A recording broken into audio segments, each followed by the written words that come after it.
Gipang-Inspection sa kadagkuhan sa kapulisan sa Dakbayan sa Mandaue ang ilang mga police stations. Gitan-aw kun limpyo ug hamugaway ba kini alang sa publiko nga ilang gialagaran ug gisilbihan. Ang report ni Nico Sereno. Gipangunayan ni mga opisyales sa Mandaue City Police ang inspeksyon sa Basak Police Station. Lain-laing aspeto ang gitanaw sama sa kahimtang sa edipisyo, kalimpyo sa palibot, lakip na ang mga comfort rooms. Gawa sa kampanya kontra kriminalidad ug internal cleansing, laing gipahimug-atan ang kaandam sa mga personnel sa matag istasyon sa kapulisan. Subay kini sa mando sa bag-ong PNP chief.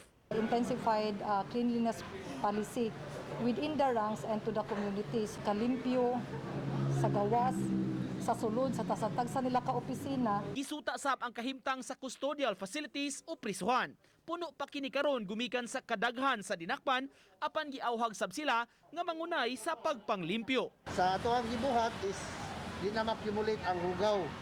So kada buntag na to, kada adlaw na to ang gibuhat, gagmay na lang kayo ang ato ang limpyuhan. Gawa sa Station 3, gi-inspection sab kaganiha ang uban pang mga police stations sa Dakbayan. Regular na kini nga paghimuon pagsiguro nga nasunod ang direktiba sa National Headquarters. Kung may makitang depekto o problema, hatagan og kahigayunan nga makurihian kini sa station commander ug sa iyang mga sakop. Station, ang usa ka opisina sa kapulisan as a show window sa atua sa PNP nga dapat limpyo gyud kay para sa willing ang atuang kuan ang para makita sa atuang community ba nga they are welcome for any complaints. Uban ni Godfrey Relien, Nico Sereno, Balitang Bisdak.